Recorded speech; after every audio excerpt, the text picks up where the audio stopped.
Bien-aimés, bonjour et que la paix du Seigneur soit dans vos maisons. Je suis Priscilla Kaninda et c'est avec beaucoup de joie que je me tiens devant vous pour partager la bonne nouvelle. Aujourd'hui, nous allons aborder un thème. Il s'agit de prions tous ensemble pour le monde. Je vais un peu expliquer et après nous allons prier tous ensemble. Je vous invite donc à lire ensemble avec moi dans le livre de Matthieu chapitre 18 verset 19 à 20. Je lis au nom du Seigneur. Je vous dis encore que si deux d'entre vous s'accordent sur la terre pour demander une chose quelconque, elle leur sera accordée par mon Père qui est dans les cieux. Car là où 2 ou 3 sont assemblés en mon nom, je suis au milieu d'eux. Amen. Bien-aimés, en lisant ces versets, nous comprenons qu'il est donc important pour nous de nous remettre entre les mains du Seigneur et de lui apporter nos requêtes de prière. Cependant, il est donc nécessaire de prier entre frères et sœurs au nom du Seigneur. Pourquoi? Parce que Dieu entend les prières des frères et sœurs qui ont un même esprit et qui sont dans l'unité. Dans ce même esprit, humilions-nous auprès du Père. Car comme je l'ai dit une fois lors de la seconde vidéo, ensemble, nous formons tous le corps du Christ. C'est vrai que nous ne nous connaissons pas tous, puisqu'il existe plusieurs chrétiens au travers le monde, mais si nous devons commençons donc quelque part pour la gloire de Dieu. Commençons d'abord par la famille. Le papa, la maman avec les enfants, ou bien entre frères et sœurs, ou bien le papa et la maman, selon que l'esprit va vous diriger. Ajoutons nos assemblées, dans lesquelles j'estime qu'il y a au moins un ou plusieurs groupes de prière. Élargissons notre champ d'action tout en atteignant notre voisinage, si ça nous le permet, et pourquoi pas sur les réseaux sociaux. C'est vrai qu'avec les réseaux sociaux, vu que nous sommes dispersés, nous vivons tous dans différents pays, nous ne pouvons pas prier tous les jours à la même heure. Mais le plus important, c'est d'avoir les mêmes requêtes, la même unité, le même esprit de prière. Consacrez donc 5, 10, 15 minutes, voire même plus pour ceux qui ont l'opportunité de le faire par rapport à votre emploi du temps, afin de remettre les requêtes concernant le monde entre les mains du Seigneur. En effet, nous vivons tous dans le monde. Nous sommes confrontés à toutes formes de réalité. Nous vivons des bonnes choses, tout comme nous ne vivons pas des bonnes choses. Mais dans toutes circonstances, apprenons à nous approcher de Dieu et à prier. Parmi les bonnes choses pour lesquelles nous devons rendre grâce à Dieu, il y a premièrement le souffle de vie. Chrétiens ou pas, nous respirons grâce à Dieu. Si Dieu nous accorde cette grâce de vivre, disons-lui merci. Il y a beaucoup de naissances au travers le monde. C'est un sujet de joie. Rendons grâce au Seigneur pour cela. Il y a des mariages selon la volonté de Dieu. Quand je parle de la volonté de Dieu, de l'obéissance à sa parole, je parle du mariage entre l'homme et la femme. Alors, pour ceux qui se marient, hommes et femmes, ce sont des sujets de bénédiction pour lesquels nous devons rendre gloire à Dieu parce qu'ils obéissent à la parole de Dieu et ils font la volonté de Dieu. Nous avons aussi beaucoup de personnes qui obtiennent des diplômes. Beaucoup sont diplômés, que ce soit à l'école secondaire, que ce soit à l'université.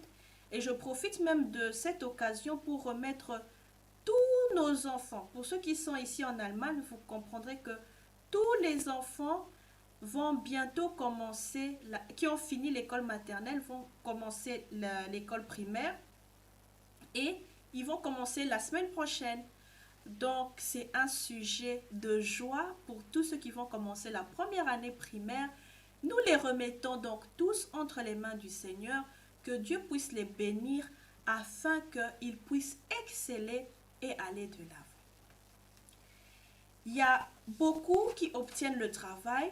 C'est vraiment un sujet de joie. Bénir le Seigneur pour cela. Il y a beaucoup d'innovations avec la technologie. Nous avons de plus en plus de nouveaux téléphones, des nouveaux ordinateurs, beaucoup de choses qui progressent. Vraiment, nous disons merci à Dieu parce qu'il a donné l'intelligence à l'homme. Nous lui disons merci. Il y a de plus en plus des constructions des hôpitaux au travers le monde. Beaucoup investissent dans l'immobilier. Il y a des constructions, il y a beaucoup de restaurants. Il y a tellement de choses pour lesquelles nous pouvons aussi rendre gloire à Dieu. De plus, il y a l'évangile qui, malgré la persécution dans certains coins, évolue. Nous voyons de plus en plus des évangélistes, des pasteurs, des prophètes, tous qui s'unissent et prient, lisent la parole de Dieu, méditent. Par jour, il y a au moins un ou plusieurs personnes qui acceptent Jésus-Christ dans leur vie. C'est quelque chose de très important pour lesquels nous devons prier, remettre donc tous ces serviteurs de Dieu entre les mains du Seigneur et bénir Dieu pour leur vie et pour ce qu'ils accomplissent comme travail. Voilà des bonnes choses pour lesquelles nous devons aussi prier qui se passent au travers le monde. Il y a tellement de bonnes choses, je n'ai peut-être pas eu l'opportunité de tout mentionner, mais si vous connaissez certaines choses que je n'ai pas pu mentionner, n'oubliez pas de les rajouter dans vos prières. Par contre, autant il y a des bonnes choses, nous remarquons aussi qu'il y a des mauvaises choses pour lesquelles nous devons aussi beaucoup prier. Il y a la pandémie. Cette pandémie qui a bouleversé le monde et qui continue à prendre de l'ampleur avec les variants, avec beaucoup de choses. Ça devient très difficile. Il faut passer par des tests ou bien se faire vacciner. Ce sont donc des sujets de prière pour lesquels nous devons vraiment nous remettre entre les mains du Seigneur afin que la volonté de Dieu puisse prévaloir.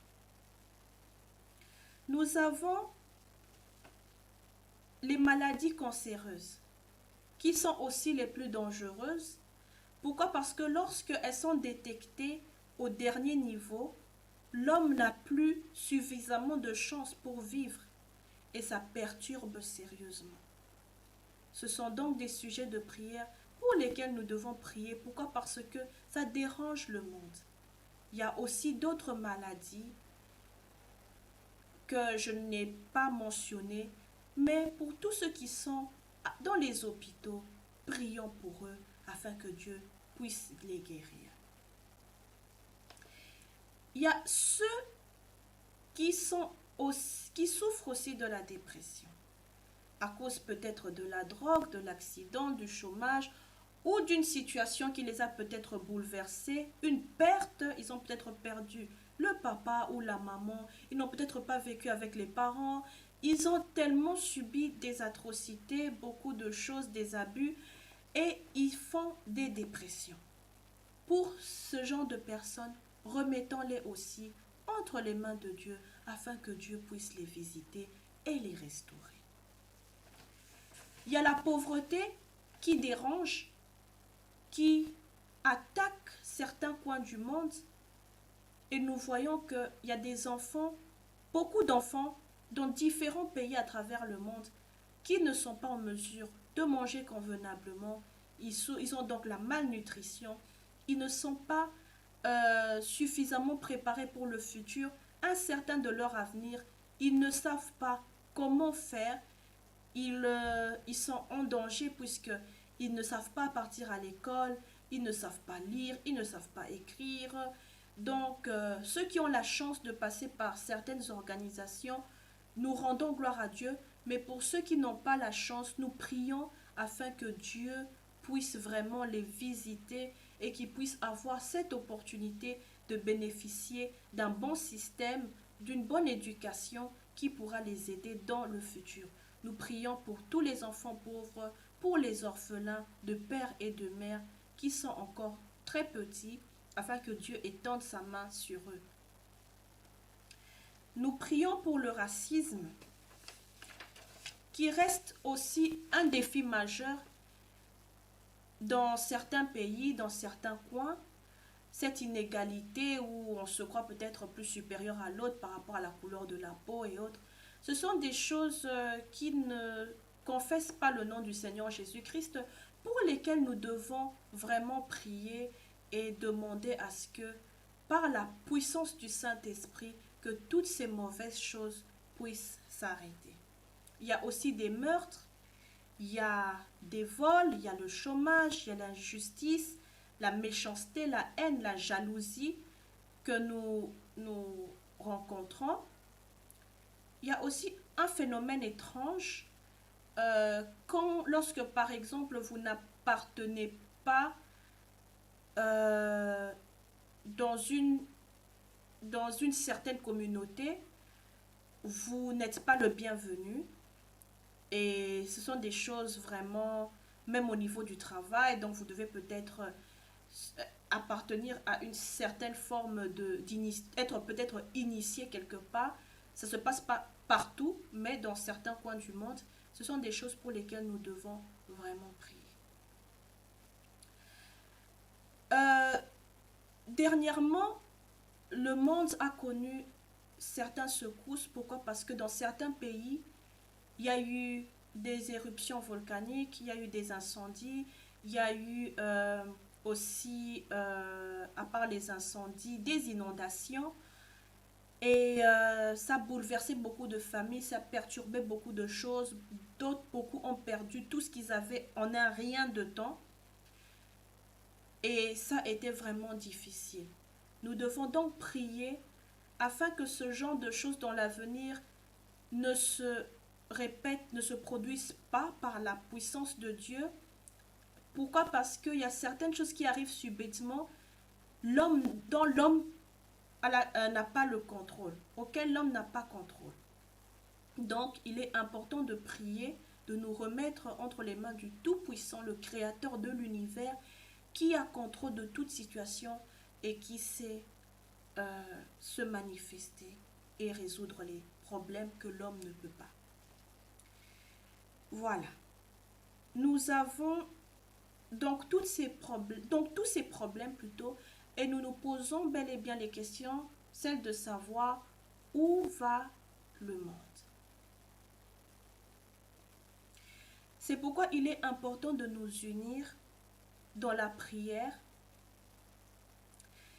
de prier pour le monde et de présenter toutes ces requêtes auprès du Seigneur dans une attitude de persévérance et de foi, sans ignorer que Dieu est là. Il est là pour nous et il ne nous abandonnera pas.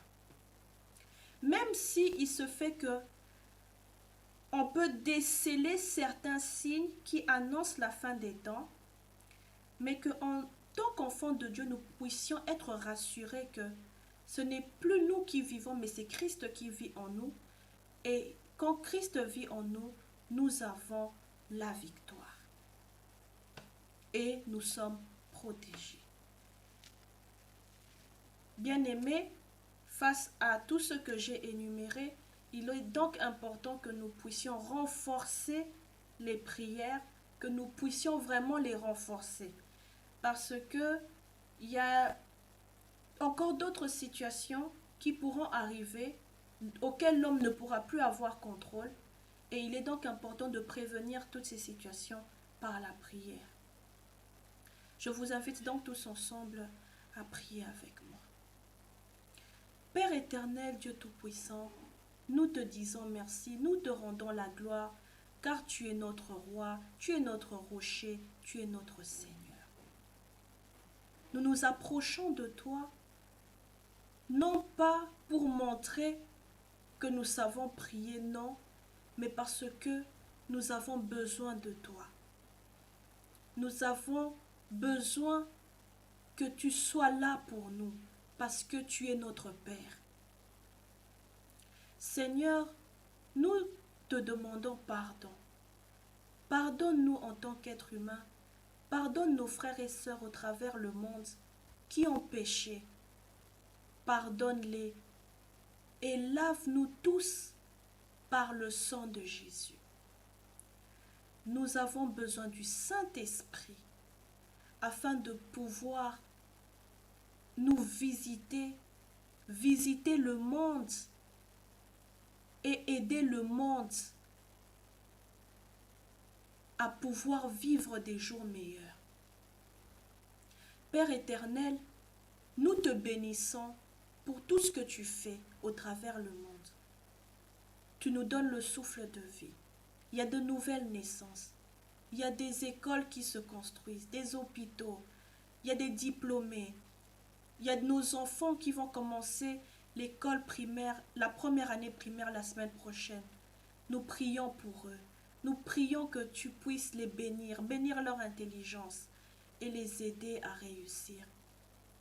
Nous te disons merci pour tout ce que tu fais dans la vie de tes enfants, dans l'évangélisation, même dans les pays qui sont persécutés.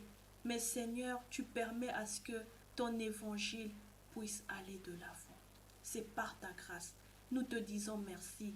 Même pour ceux que je n'ai pas pu énumérer, Père, nous te disons merci. Nous prions ensemble avec nos frères et sœurs. Nous sommes tous unis dans un même esprit et nous savons que tu es là au milieu de nous. Pour toutes les mauvaises situations qui arrivent dans nos vies, pour cette pandémie, Papa, qui est venue bouleverser le monde, Père, nous prions que tu souffles un vent nouveau, que ton vent souffle des quatre coins, du nord, du sud, de l'est, de l'ouest, afin de restaurer tout ce qui a été endommagé. Tout ce que tu puisses faire revivre ce qui était mort. Que tu puisses renforcer les cellules de tes frères, de nos frères et sœurs, Seigneur, afin qu'ils ne soient pas atteints de cette pandémie et que tu fasses disparaître cette pandémie par ta puissance et par ton pouvoir. Que tu souffles ton vent pour faire disparaître cette pandémie dans le nom de Jésus-Christ. Père, là où l'intelligence de l'homme est limitée, tout c'est là où tu interviens. En ce moment, nous sommes limités. Pourquoi? Parce que nous ne savons pas jusqu'où va cette pandémie. Mais nous te faisons confiance, toi le maître de l'univers, toi notre Dieu, notre Père, afin que tu fasses disparaître cette pandémie, que tu souffles des quatre coins de la terre par ta puissance, Papa, que le vent du Saint-Esprit, ton feu, vienne souffler au même moment et fasse disparaître cette pandémie qui est venue nous surprendre et qui va aussi repartir de la même manière. Dans le nom de Jésus, nous prions pour tous ces vaccins. Père, pour ceux qui se sont vaccinés et pour ceux qui ne se sont pas vaccinés. Là où l'ennemi veut venir détruire, Père, que toi tu puisses restaurer, que toi tu puisses construire, parce que nous refusons tout plan de l'ennemi, tout ce que l'ennemi a préparé pour déranger la vie des êtres humains sur la terre. Nous le refusons au nom de Jésus. Nous te prions, toi le Dieu qui nous protège, protège tes enfants. Nous refusons tout ce que l'ennemi a préparé au travers de certains vaccins, parce que nous apprenons beaucoup de choses, mais nous ne voulons pas être sous la panique, parce que nous nous confions à toi. Que seule ta volonté puisse prévaloir. Vaccin ou pas, nous savons que toi tu es au-dessus de tout et que ce vaccin se transforme en sang de Jésus, afin que pour ceux qui ont eu à prendre et pour ceux qui le prendront, pour ceux qui voudront bien le prendre, Seigneur, que ce vaccin se transforme en sang de Jésus, le sang qui a coulé sur la croix de Golgotha, pour que nous soyons sauvés, pour que nous soyons délivrés, pour que nous soyons guéris, que ce vaccin se transforme en sang de Jésus. Et en même moment, nous prions afin que cette pandémie puisse disparaître au nom de Jésus. Père éternel, nous prions pour tous les malades qui sont dans les hôpitaux au travers le monde, qui souffrent du cancer. Papa, que tu puisses les guérir. Toi qui es Jéhovah Rapha, que ton vent souffle, ton vent de guérison dans les hôpitaux. Nous refusons qu'il puisse continuer à avoir beaucoup de morts. Nous savons que nous devons naître et mourir un jour. Mais toute mort qui est précipitée dans les mondes de ténèbres, nous le refusons au nom de Jésus-Christ.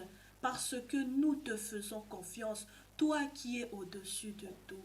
Nous savons que le diable rôde comme un lion rugissant, cherchant qui dévorer. Mais au même moment, nous savons que pour ceux qui sont en toi, il y a de l'espoir et il y a de l'espérance. Car toi, tu as vaincu le monde et tu as vaincu le diable. Père, nous prions pour tous les enfants qui sont atteints, qui sont dans la pauvreté, qui ne savent pas bénéficier d'un bon système social, qui sont vraiment mal nourris, qui ne savent pas partir à l'école. Que tu puisses souffler le vent de restauration, que tu fasses un miracle afin que ces enfants puissent trouver un chemin, que tu crées un chemin dans ce désert par lequel ils passent pour que, Seigneur, ils soient sauvés, qu'ils aient la possibilité d'aller à l'école, de bien manger et d'avoir un futur radieux. Père éternel, nous prions pour toutes les familles au travers le monde, pour tous les pays qui ont été affectés par les incendies, par l'inondation, d'autres coins du monde qui ont connu l'éruption volcanique. Père, nous prions afin que tu puisses apporter la restauration et que, Seigneur, tu puisses préserver le monde, que tu puisses préserver les pays dans les 4 coins du monde afin qu'il n'y ait plus ce genre de dommages. Même si nous nous préparons tout doucement à ton arrivée, nous savons qu'il y aura des situations qui pourront arriver. Mais Père éternel, préserve les siens, préserve-nous, couvre-nous par le sang de Jésus et que le Saint-Esprit soit là pour nous accompagner chaque jour de nos vies. Père, pour toutes les requêtes que je n'ai pas mentionnées, je les remets entre tes saintes mains. Je remets mes frères et sœurs au travers le monde entre tes saintes mains. Dans ces moments de prière où je m'unis avec eux en esprit parce que nous formons un dans le corps du Christ, que tu puisses te manifester puissamment. Que la gloire te revienne dans le nom de Jésus. Amen. Amen, amen, amen. Bien-aimés, je vous remercie pour l'opportunité, pour l'opportunité que vous aviez eue, que vous avez consacré votre temps à pouvoir prier avec moi et suivre cette petite exhortation. Partagez cette vidéo parce que vous ne savez pas, quelqu'un peut être sauvé, une âme peut être sauvée, quelqu'un peut être guéri. Partagez massivement, partagez pour la gloire de Dieu et priez ensemble, prions ensemble pour le monde parce que nous vivons tous dans ce monde. Que Dieu vous bénisse.